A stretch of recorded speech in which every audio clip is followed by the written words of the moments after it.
ngarsa seniman sing putri seniwati kayane ngopo sun makon wartani reki janji sabar kata susu marine lemu-lemu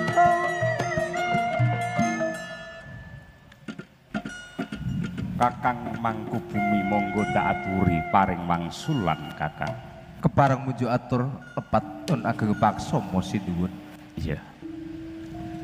Sedaya samirarjo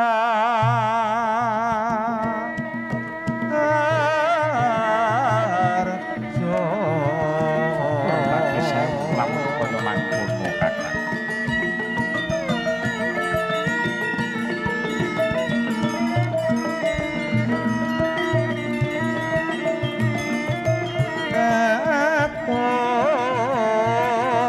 raket sembah bekti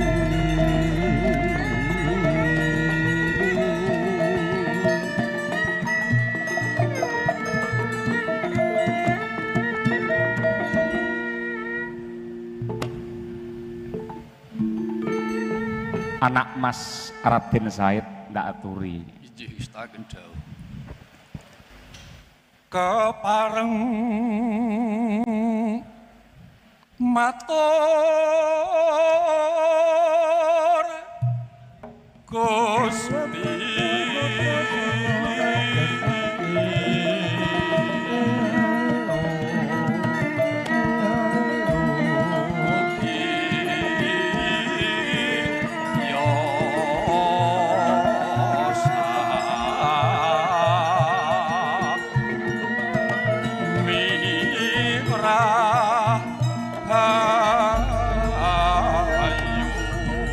Pandunganku kabeh para sentana praja ing praja Surakarta manggih rahayu basuki.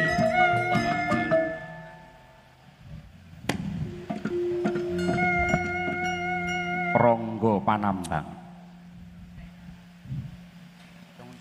Kepareng munjuk atur lepat nyuwun pangapunten Sinuwun. Lho, iki lak Kudana Warsa. Lah Rangga Panambang ora nembang. mboten uman Kanjeng Sunan. Mboten uman. Mboten uman. Yen upamane Kudana Warsa sing nembang memper mergo kowe iki pancen MC ngono. Nganyo.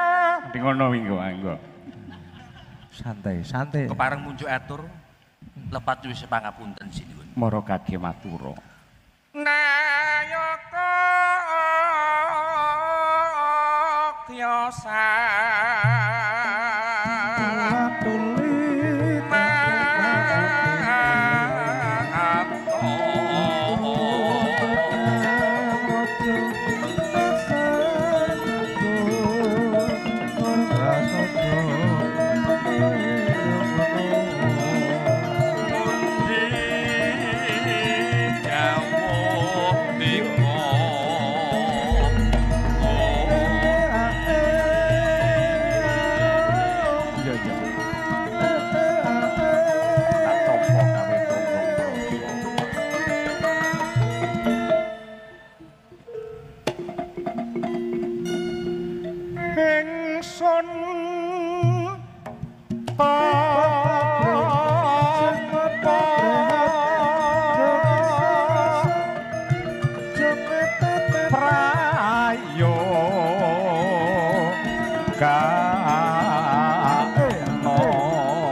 Keri garwanipun Kakang Yayi Ratu diprayogakne anggen mulenggah.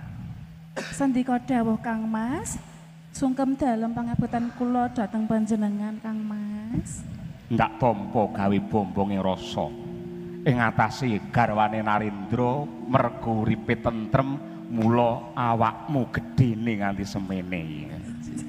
Leres Kang Mas. Ya mung emane dadi garwaku kok mung sewengi iki tok ngono kuwi. Napa tanduk kalih benjing mboten dados menapa lho Kang Mas. Yen nganti besok lan sateruse kowe dadi garwaku tan wurunga tekan ngomah aku dikepruk parut iki mengko malan.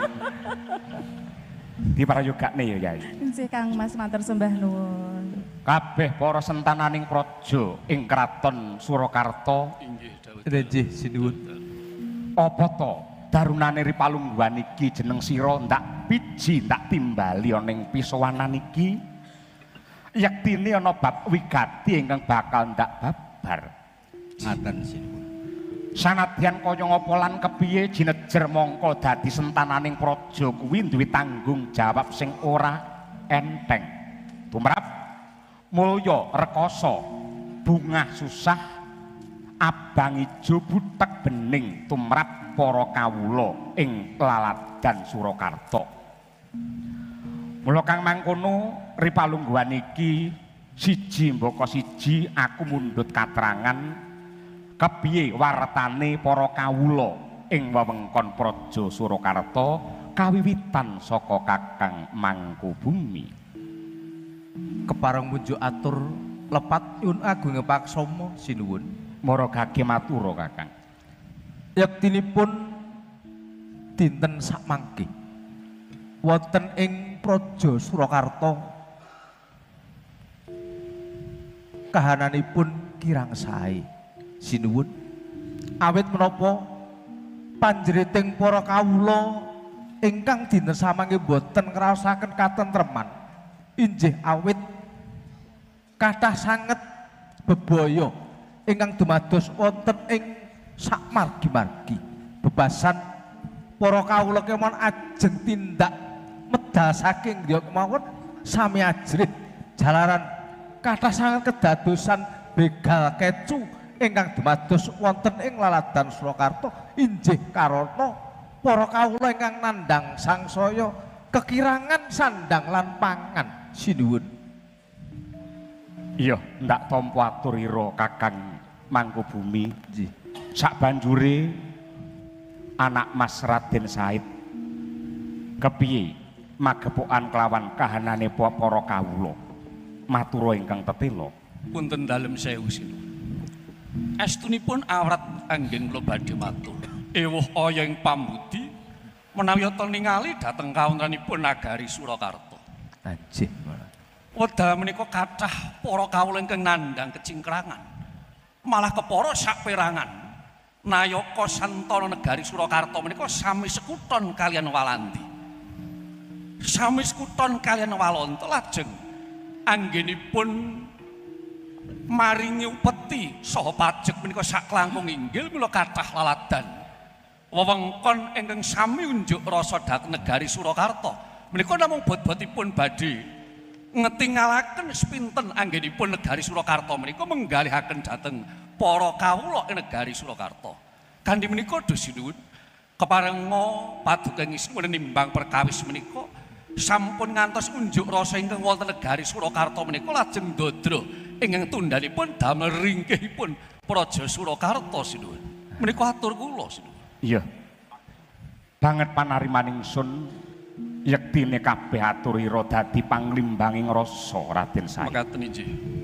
Sabanjure tumenggung Rangga Panambang maragake matura ingkang kanthi prasaja.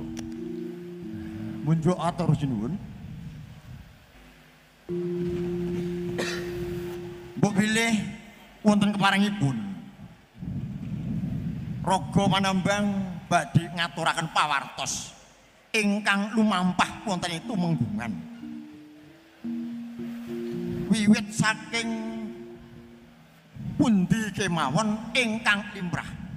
Sedaya sampun sami katingal mbok bilih sedaya warga menika tansah tungkrah ingkang tundhonipun dados padudon wonten ing sadengah papan ingkang menika kasumanggaken sinuwun sumangga. Iya. Tumenggung Rangga Panambang ndak tampa sabanjure hae jeneng sira Kudanawarsa matura. Kepareng kunjuk atur lepat nyuwisi pangapunten sinuwun. Leres menapa ingkang sampun dipun ngendikaken Pangeran Mangkubumi Raden Mas Said tuwin Kakang Rangga Panambang menika leres amargi kula piyambak ngawungani bilih wonten ing Karang Padesan menika kathah para kawula ingkang sami sengsara. Mliginipun menika para petani anggenipun olah tetanèn menika mboten jumbuh kalian dol tinuku saha wonten pasar-pasar menika kathah regane ingkang mirah. Mergo larang amargi kawontenan menika pikantuk saking icuk-icukipun saking kumpeni langkung prayogi menika sinipun sambatipun tiang estri dumateng garwanipun saben bengi dipun tinggal lunga keluyuran golek hiburan nonton Lorenza. Oh, kaya mangkono. Neng ketoprak barang ana Lorenza ya. Iya. Niku karepane Kudanawarsa. Nggih. Iya. Kudanawarsa ndak tampa lan kabeh ingkang dadi aturira yektine andhadikake prihatin tumraping penggalih ingsun. Merga nadyan kaya ngapa lan kepiye antaraning ratu lan para sentana darbe jejibahan anggene ngreksa lan uga mulyakake marang kabeh para kawula ing bumi Surakarta hadiningrat. Nanging panjenengan ingsun kaya durung marem lamun ta durung nampa dawuh ingkang kanthi gamblang lan wijang saka Kakang Patih Pringgalaya. Kakang Patih Pringgalaya. Kakang Patih Pringgalaya. Wonten dawuh sinuwun. Budhek ndak undang Pringgalaya tek ora nyauri apa njaluk diundang Banalaya kowe. Banalaya menika sisih mriku. Prayogi. Punten dalem sewu wonten dawuh sinuwun. Para gage babarna miturut Kakang Patih Pringgalaya ingkang kababar ana ing bumi Surakarta magepokan kawan para kawula ingkang goreh rongeh apa pancen bener kepara nyata. Kepareng matur wonten ngarsa panjenengan ingkang sinuwun mbok bilih menapa ingkang dipun aturaken Pangeran Mangkubumi Mas Said Rangga Panambang menapa dene Kudanawarsa. Menika kosok wangsulipun sinuwun. Tiba kosok balen. Nggih, tiba kosok wangsulipun. Dasare kepiye? Liripun mekaten. Menawi kala wau Kudanawarsa menika mujuk atur yen apa-apa reregan larang terus nek adol murah. Menika sampun jamak lumrahipun to sinuwun. Wong tuku kok njaluk murah. Tertentu nek tuku niku lak mesti larang. Kakang Pringgalaya. Dos pundi Pangeran Mangkubumi? Panjenengan menika salah setunggalipun nayaka praja ingkang sampun sepuh lan sampun dangu ngawula wonten Surakarta. Nyuwun pangapunten kula tak ngrampungke anggen kula matur wonten ngarsanipun sinuwun lajeng mengke panjenengan kalek. Mboten amargi ngendika sampean ten ngajeng pun mboten sekeca. Kosok wangsulipun Kosek Kakang Mangkubumi men dibacutake. Patih Pringgalaya anggene matur mengko ana wektu meneh kanggo panjenengan. Dadi pangeran ki mbok sing wicaksana. Mergane tembung kosok wangsul kuwi.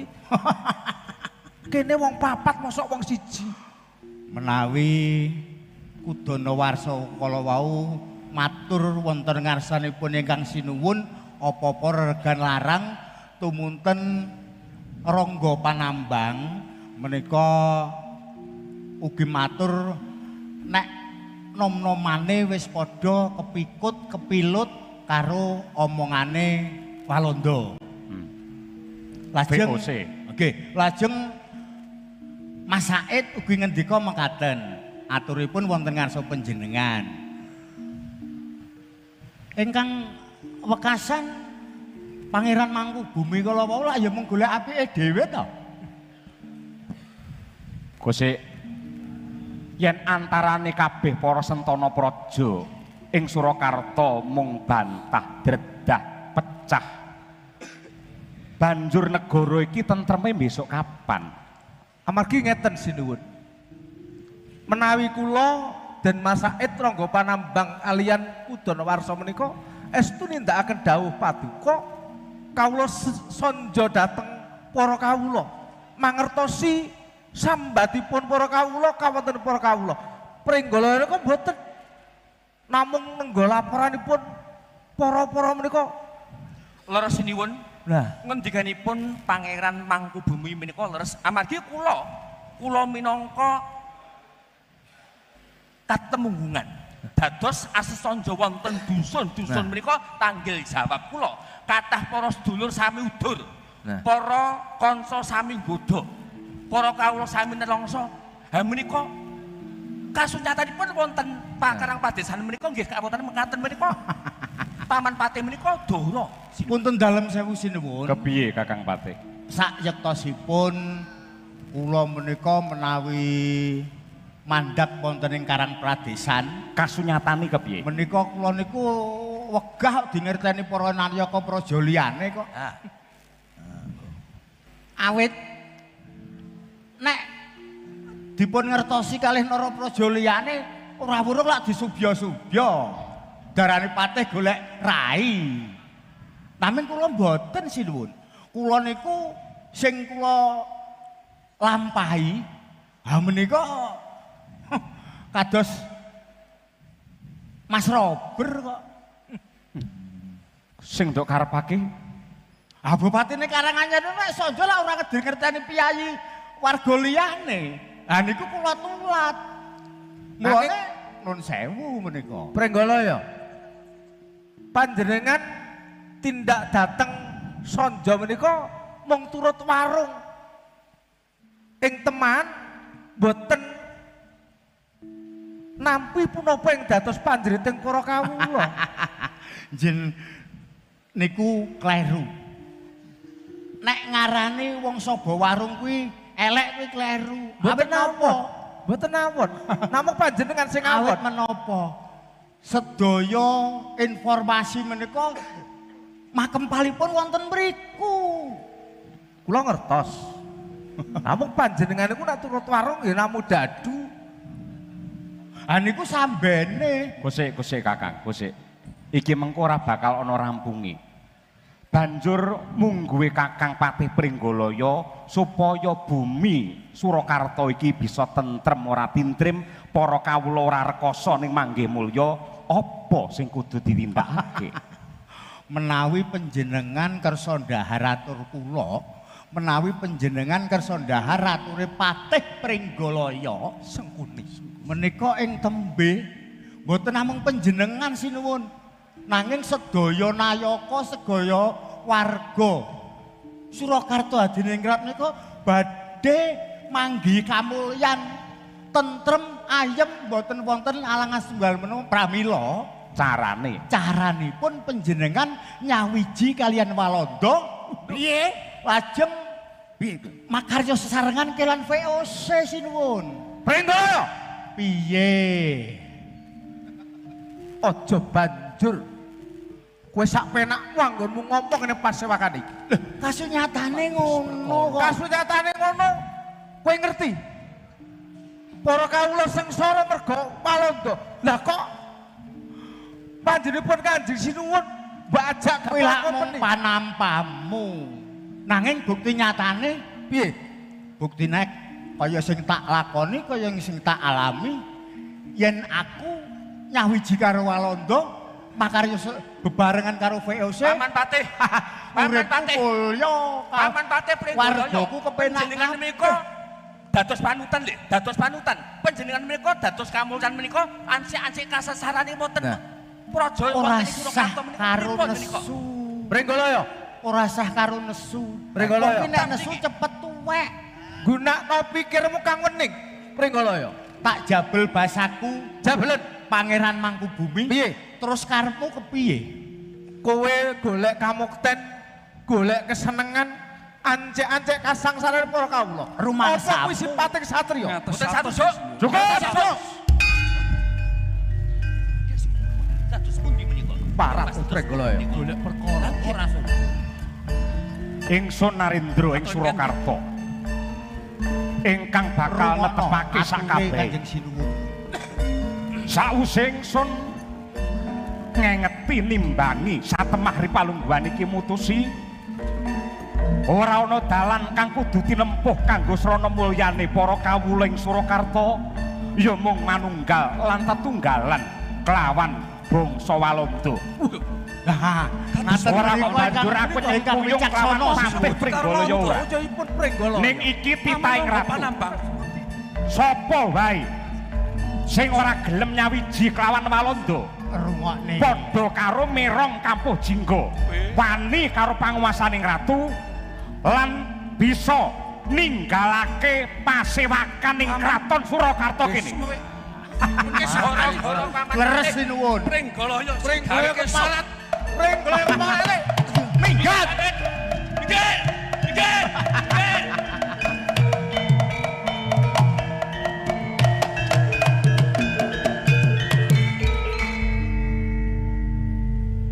Punten dalem sewu Kang Mas.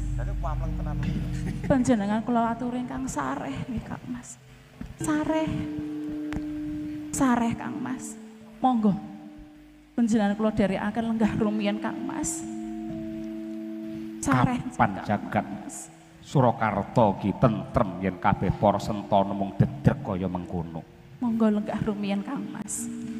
Sedaya menika saged dipun rembag, nggih. Bola bali sing bisa nentremke rasaku ya mung jeneng sira, Yayi Ratu.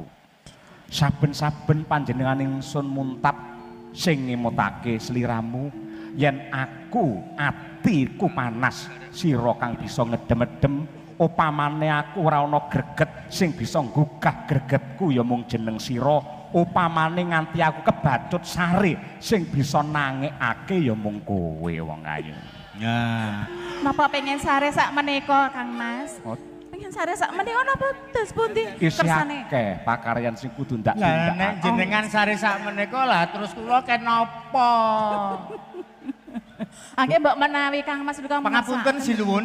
Kepiye Kakang Batik? Pangandikan panjenengan kala wau pangandikan ingkang kebaing kawicaksanan. Pancen kedah mekaten Sinuwun. Cara apa wae bakal ndak tempuh sing baku kawula tentrem, kawula mulya. Ah, ngoten niku. punten dalem Sak sewu, menika Kang menika Mas. mboten mokal, mboten langka menawi negari Surakarta makarya sesarengan kalian negari sanesipun. Nek kepengin maju kedah kados ngaten Sinuwun.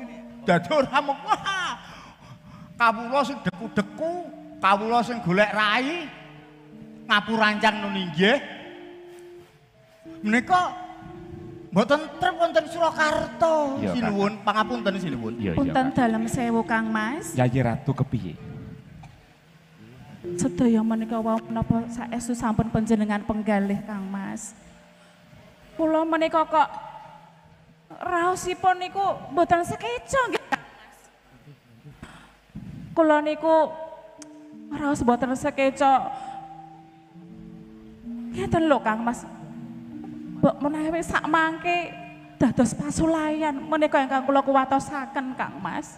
Iya. Monggo dipun penggalih rumiyin Kang Mas.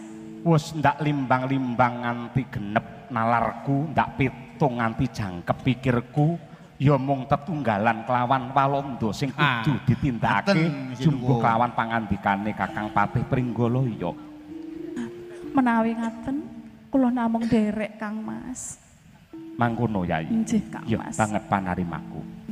Kakang Patih Pringgala ya. Dawuh Sinuwun. Gandeng jeneng sira wis tetunggalan rasa kelawan panjenengan ingsun. Sak banjure para abdi sakloron Wirasuta apa Dene Wiranata kira-kira isih kepingin setya bekti karo ratu ing Surakarta apa merong kampuh jinggo. Ah nek bocah loro niku pun mengke pasrahke kula mawon. Men matur kepiye? Ngomong oleh Punten dalam sewu Sinuwun. Kula kalih kadang kula tumut manunggal nyawiji marang Kraton Surakarta. Wah, Nuwun sewu. ngaten ta sinuwun. Menapa panjenengan sakmenika sampun menggalih kanthi tenangan? Menawi badhe nyawiji kalian Walanda. Pikiran sik kowe tok mau ngomong kuwi. Sakmenika babakan ingkang tenanan. Panjenengan mang penggalih melih. Mangsamu toprak iki etok-etokan apa piye? Lho, Toprak iki tenanan kok. Wis pripun? melu Kanjeng Ratu dhewe iso urip mulya. Oke. Menawi mekaten pun kawula nderek kemawon. Lah ya ngono. Tumut. Kepenak pokoke anggere melu saya tuturi karo Prenggolaya. Nggih. Uripmu bakal mulya. Nggih. Mekaten sinuwun. Gandeng wis wijang gamblang anggene rembug ripalungguhan iki sakwutuhe manunggaling Kraton Surakarta kelawan bangsa Walanda Nggih. ndak pasrahke marang panjenenganmu Kakang Patih Pringgolo. Mboten sah samar, mboten sah kuwatir, tasih wonten Pringgolaya ingkang saged ngatasi menika sedaya. Ingkang baken Surakarta hadiningrat nyawiji kalian Walanda makarya sesarengan kalian VOC. Iya. Bakal mulya sinuwun. Iya, banget panarimaku jeneng sira wis gelem ngatasi tumrap lelakon iki. Ngaten sinuwun. Iya. Kaya wis ora ana kang rinumpaka ripalungguhan iki bubarno kang padha gantung siba ingsun nedya kondur angedaton Kakang Patih. Kasinggihan sinuwun. Yayi Ratu ayo derekno pun Kakang manjing ning Sendika Kang Mas. kedaton ing Surakarta ya. Ha, kowe lak wis krungu dhewe. Nggih. Ya ta? Sinuwun wae manut karo aku kok.